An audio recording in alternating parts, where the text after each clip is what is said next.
Hello students, today we are going to start one of the important topics, that is cell. So let's start with one of the important topic, that is cells. अब हम सभी ने cell देखा है कैसा होता है, ये टर्मिनल होता है पॉजिटिव और ये टर्मिनल कौन सा होता है नेगेटिव। सिंबल ये है सेल का।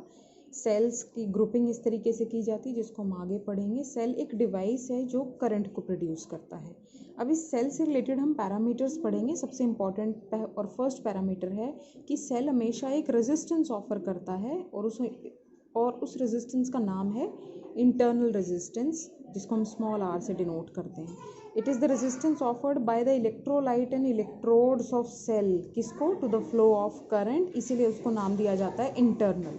ये बाहर से नहीं होता है, एक्सटर्नल नहीं होता है, हम जो कनेक्ट नहीं करते हैं, तो इंटरनल इसीलिए इसका नाम है। जो इलेक्ट्रोड्स हैं और जो इस सेल के अंदर इलेक्ट्रोलाइट है वो जो रेजिस्टेंस ऑफर करेगा to the flow of current, it depends जो अंदर इलेक्ट्रोलाइट है, इलेक्ट्रोड्स के नेचर पे, इलेक्ट्रोलाइट की कंसंट्रेशन पे।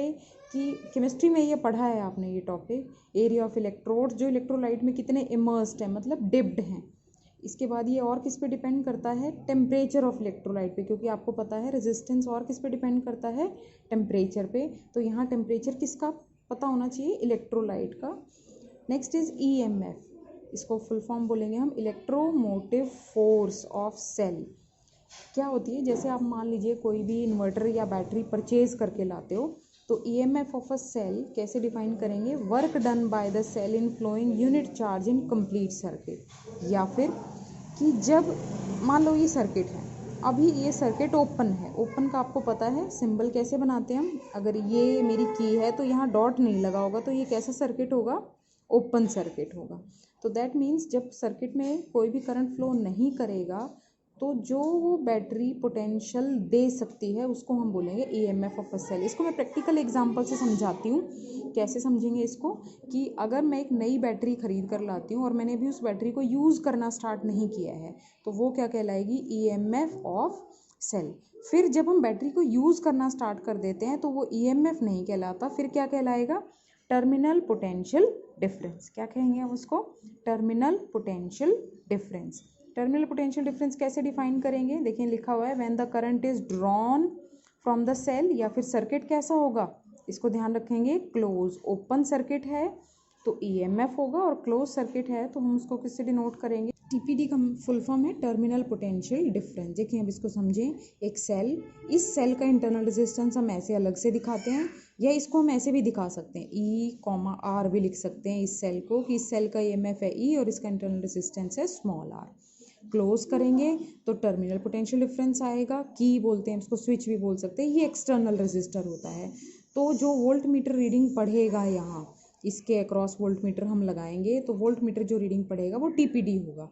और अगर ये सर्किट कैसा हो, ओपन, तो जो ये सेल वोल्टेज देगा वो क्या होगा, EMF of the cell. Terminal potential difference को V से हम डिनोट करते हैं। ये बड़ा इंपॉर्टेंट रिलेशन है क्योंकि बोर्ड में इस रिलेशन पे बेस्ड बहुत सारे ग्राफ और न्यूमेरिकल्स आते हैं। हम ईएमएफ और टर्मिनल पोटेंशियल डिफरेंस के बीच में रिलेशन पढ़ेंगे। अब ध्यान देने वाली बात क्या है कि ये टर्म कब नोटिस में आती है, जब सर्किट कैसा हो, क्लोज, और ये कब, जब सर्किट कैसा हो, ओपन। अब हम सर्किट हमने वही बना लिया, cell, internal resistance, external resistor, और इसके अक्रॉस मैंने क्या लगाया, वोल्ट मीटर, ये है मेरी की या स्विच।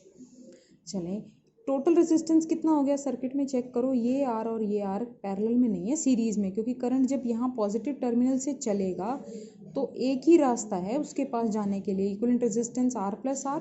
करंट, इस पूरे सर्किट में जो करंट आई होगा वो किसके बराबर होगा, वोल्टेज टोटल जो ये बैटरी दे सकती थी, EMF divided by R plus R, जो इक्विवेलेंट रेजिस्टेंस है हमारा। यहाँ से ईएमएफ का वैल्यू मैंने निकाल दिया, I/R plus R, equation number 1। ये तो मैंने ईएमएफ को डिस्क्राइब किया। अब हम बात करते हैं टर्मिनल पोटेंशियल डिफरेंस की। ओम्स लॉ लगाया, V is equal to IR, equation 2 से इसको मार्क कर दिया, और मैंने अब क्या किया, मैंने इसमें इक्वेशन नंबर 1 में मैंने इसको पुट कर दिया, that is E is equal to V plus I into R। ऐसा क्यों किया, देखें, मैंने कहा I/R की जगह क्या पुट कर देना है, यहाँ V, तो मेरे पास रिलेशन क्या आ जाएगी, V प्लस IR। तो V is equal to E minus I R, ये हो जाएगा मेरा टर्मिनल पोटेंशियल डिफरेंस। क्या हो जाएगा ये? Terminal potential difference. ये 3 केसेस बड़े इंपॉर्टेंट हैं। जब हम सेल को यूज़ करते हैं तो उस टर्म को हम बोलते हैं डिस्चार्जिंग ऑफ सेल। जब जैसे हम फ़ोन यूज़ कर रहे हैं, हमने बैटरी फुल चार्ज करी, फ़ोन यूज़ कर रहे हैं, तो हम कहते हैं डिस्चार्जिंग ऑफ द बैटरी या फिर सेल।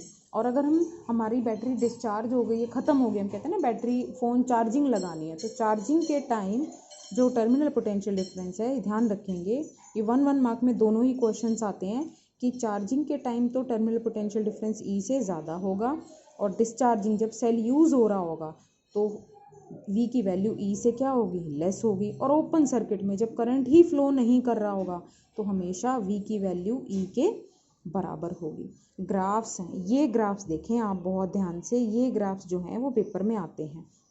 ध्यान क्या रखना है इन 3 ग्राफ्स में, तीनों बोर्ड में एक एक बार आए हुए हैं। ग्राफ क्या देखना, ग्राफ में ध्यान क्या रखना है कि किस किस के बीच में ग्राफ प्लॉट करना है। पहला जो ग्राफ है वो है E वर्सेस कैपिटल R। ध्यान दें ये EMF ऑफ सेल है, ये एक्सटर्नल रजिस्टर R है। V वर्सेस R मतलब TPD वर्सेस R, और थर्ड इंपॉर्टेंट है V वर्सेस I।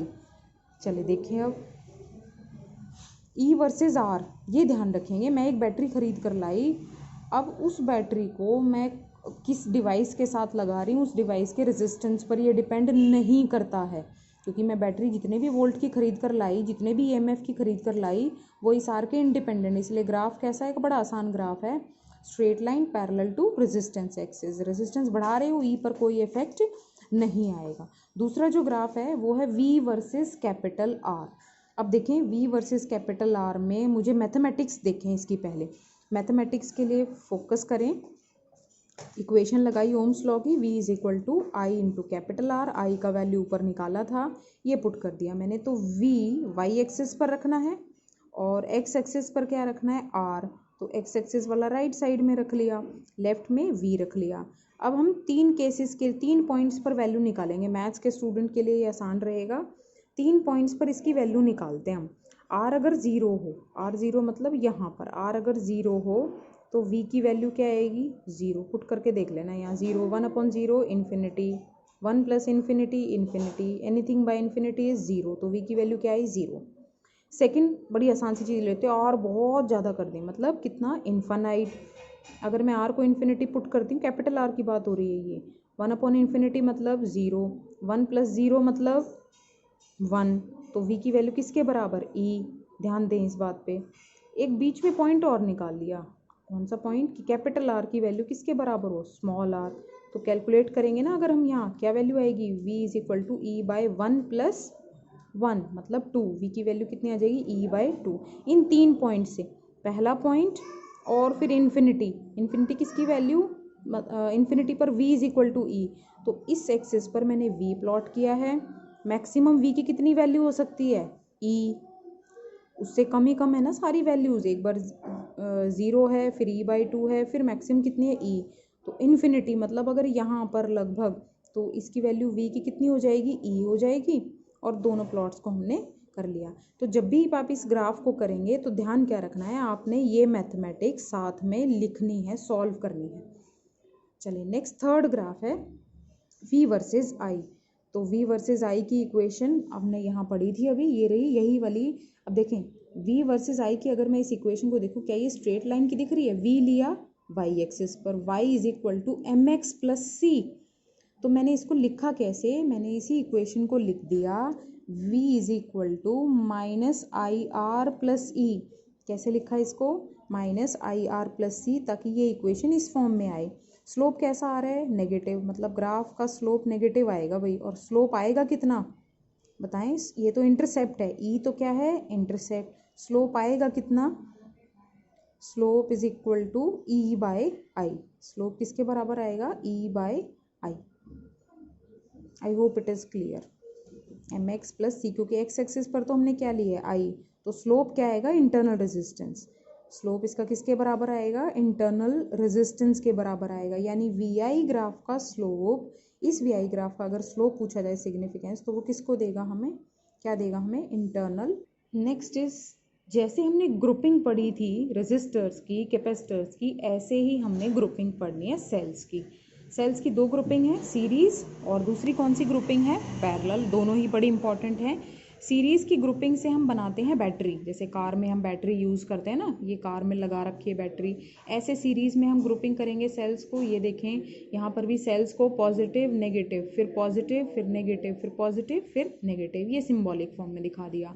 लिखा हुआ है when negative terminal of one cell is connected to positive terminal, तो सेल्स जो है सीरीज में कहलाएंगे। अब सीरीज के भी दो फिगर बना रखे हैं, देखें, एक तो ये है जो पहले दिखा रखा है। अब इस फिगर को अगर हम दो सेल्स को एक से रिप्लेस करना चाहें तो उनकी वैल्यू किससे लिखेंगे, ई इक्विवेलेंट से लिखेंगे। और आर किसके बराबर होगा, आर इक्विवेलेंट के। अब टर्मिनल पोटेंशियल डिफरेंस निकाल दिया मैंने दोनों सेल्स के अक्रॉस अलग अलग, VAB and VBC। Terminal potential difference होगा किसके बराबर, VA बड़ा है ना, पॉजिटिव है क्योंकि, माइनस VB किसके बराबर होगा, फर्स्ट सेल की वैल्यू E1 माइनस करंट तो सीरीज में सेम रहता है I इंटू R1, ऐसी BC की लिख दी। अब अगर मैं A और C के बीच में एक ही सेल जोड़ रही हूँ ये, तो इसके लिए इक्वेशन कैसे लिखेंगे, VA माइनस VC। VB को अब मुझे इन दोनों इक्वेशंस को इस इक्वेशन में यूज़ करना था, तो मैंने VB प्लस कर दिया और VB माइनस, माइनस वाला A के साथ लिख लिया क्योंकि मुझे इस इक्वेशन को यूज़ करना था, और C वाला B के साथ लिख दिया। ऊपर 1 और 2 वैल्यूज़ पुट कर दी।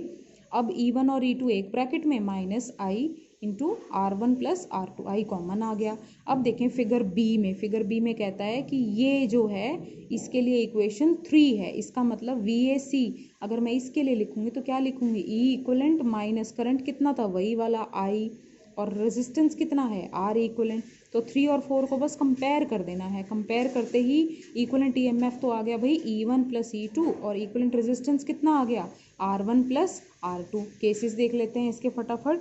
कहता है if the cells are connected in this manner, बहुत इंपॉर्टेंट है ये, कॉम्पिटिटिव में आया हुआ है, ये भी सीरीज कॉम्बिनेशन है।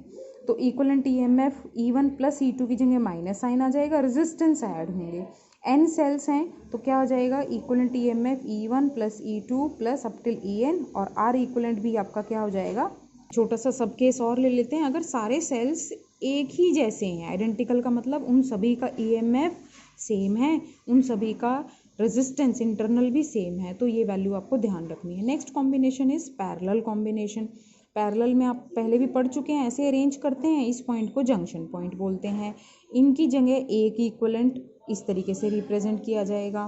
पैरेलल में जंक्शन पॉइंट पे करंट डिवाइड होना है तो I को लिखा I1 प्लस I2। PD निकाला अक्रॉस फर्स्ट सेल, PD निकाला अक्रॉस सेकेंड सेल। चेक करो ऐसे क्यों निकाला, फर्स्ट सेल मतलब ये ऊपर वाला फिगर हम लेंगे, फर्स्ट सेल में भाई हम ऊपर वाला फिगर लेंगे ये। तो क्या लिखा है, V किसके, क्योंकि पैरेलल में पोटेंशियल क्या रहता है, सेम, तो V is equal to VB1 जो इस, क्योंकि ये किससे कनेक्टेड है, पॉजिटिव से, और B2 किससे कनेक्टेड है, नेगेटिव से, तो VB1 ज़्यादा होगा। ये इक्वेशन मैंने लिखी E1 फर्स्ट सेल के लिए, E1 minus I1 into R1। IR1 क्यों नहीं लिखा, क्योंकि पैरेलल में करंट अलग अलग रहता है। यहाँ से करंट की वैल्यू निकाली, सेकंड सेल के क्रॉस पोटेंशियल की इक्वेशन लिखी, यहाँ से करंट की वैल्यू निकाली। जंक्शन वाली इक्वेशन जो 1 थी उसमें मैंने I1 और I2 की वैल्यू पुट कर दी, सेपरेट कर दिया NR और DR को, न्यूमरेटर और डिनोमिनेटर को, मेरे पास ये इक्वेशन आ गई। अब जब मैंने V को लेफ्ट साइड में रख दिया और बाकी सारा पैरामीटर्स मैंने कहाँ रख दिया, राइट साइड में रख दिया, ये R2 है, ठीक है। अब देखें अगर इक्वेशन 2 और इक्वेशन 3 को कंपेयर करेंगे हम, 3 कहाँ से आई, अगर मैं इस फिगर के लिए इक्वेशन लिखूँ ना TPD और E के बीच की, तो इक्वेशन क्या आएगी, V is equal to E equivalent minus I into R equivalent. 3 और 2 को कंपेयर करेंगे तो मेरे पास इक्वलेंट EMF का वैल्यू आ गया E1 R2 plus E2 R1 divided by R1 plus R2। ऐसे ही मेरे पास क्या आ गया, इंटरनल रेजिस्टेंस की वैल्यू। तो आपका ये फॉर्मूला जो है आपको बहुत अच्छे से मेमोराइज। एक चीज़ और ध्यान दें, अगर n सेल्स हैं तो ये वाली रेशियो, ये रेशियो है भाई, इक्वलेंट EMF पैरेलल में ऐसे डायरेक्टली नहीं निकलता। तो अगर n सेल्स हैं तो इसी में टर्म्स आगे ऐड होती जाएंगी, +1 by R3 +1 by R4 and so on.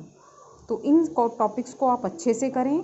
Next topics में हम ग्रुपिंग और एडवांस करेंगे सेल्स में, कि हम कैसे आगे चीज़ों के साथ मूव ऑन करें।